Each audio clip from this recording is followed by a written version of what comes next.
So I'm here today with Zile Gowrie. Thanks for joining us today. So tell me a little about yourself. I know you came to the foundation course a few months ago. So tell me, you're a GP, is that right? Tell me a little bit about yourself. I'm a GP by trade, and I just thought it'd be nice to try something else. I always like aesthetic medicine, so I came along to the foundation course in October 2010, and that's how I started. Yeah. So you're full-time GP? Or? 3 days. 3 days. So I have were you 3 days before? Yes, I was. Yeah. Then came along. How did you find the foundation course? I found it really helpful. I thought the supporting documents were really good, so the templates for the history sheets and the consent forms and the advice sheets were really good, and really helped me set up the clinic. Yeah. So then you went away?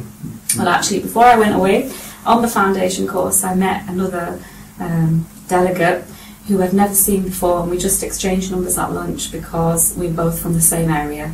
And what was that delegate? What was that? She was a nurse called Lindsay Woodier, fantastic nurse, and we just exchanged phone numbers and left it at that.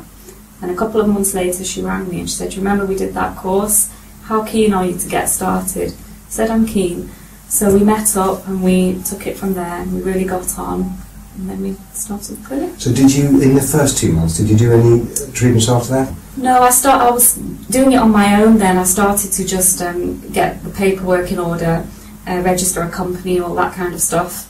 And then I met her, and then we amalgamated things and thought it'd be better to do it together. Yeah. And do you own the company together? And yes, we are equity partners, and we decided how long we wanted to work, what we wanted to do, whether we wanted to keep our day jobs, and that's why it was better for us to work together.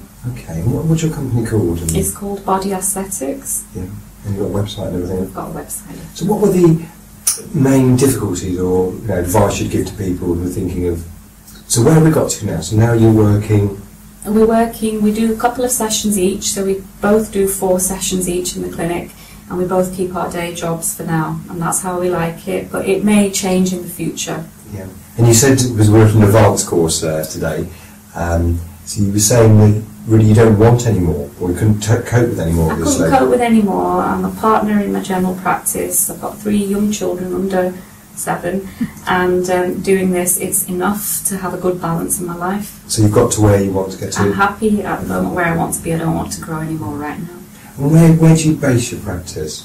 The practice is based in Hellbarns in Cheshire. It's not far from where I live, and that works well for me, and it works well for the patients, because it means they can get appointments whenever they want, and it's not too far for me. It's 30 seconds from my house, so I can go and see them and still have time with my children.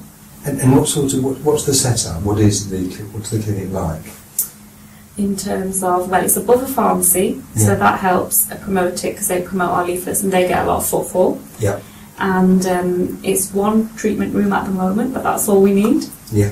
And we run it from there. And so no one else uses them, it's yours exclusively? Absolutely, no one else uses the room. Yeah, and so I suppose it's quite anonymous, people going to a pharmacy. Yeah, it keeps it, Yeah, and what have you got in your room? What setup have you got in there? We've got a couch, a nice, 2 nice chairs, some water, a nice table, a desk, my computer system, clinic trolley, and there's a clinic room which is adjacent to it with all the clinic stuff set in there, the fridge, etc. Yeah. And a nice big mirror. And we tried to make it look aesthetically pleasing, because the area we're in Cheshire, that's what people want. Yeah, so that's great. And you both sort of use it as and when? Yeah, we both know, obviously, when each other's there. Sometimes we run a clinic together and just do it quickly that way, so it's what works. Yeah, so I think that's a brilliant system. So it's sort of relatively low cost but high quality, private. It's great to have somewhere that you go with all your stuff there. Now you're quite good at marketing yourself, so you've in those few months got up to a stage where you're working pretty much 2 days a week with aesthetics, and you can't do any more. So what's worked for you? How did you get those patients that quickly? I think there's a number of ways to do it. Look at what you're good at and where your strengths are, and if you've got a unique selling point yourself, go for that. Mine was that I speak languages, and I went that way, went to all the Asian fairs. The other thing is I use Groupon, and that worked well for my business. Yeah, so they were the main things. So to anyone doing the course like you were a few months ago, starting off, what would your advice be? My advice will be, don't be put off. the course gives you loads of supporting documents. I went to a course before that a couple of years ago, and that's probably why I didn't do it, because it put me off. It gives you pretty much everything you need to get started with. So, just get going. And it doesn't have to be big, and you can grow it to what you want. Yeah, I think it's really good advice. So thank you very much for taking time to talk to us today. Thank you.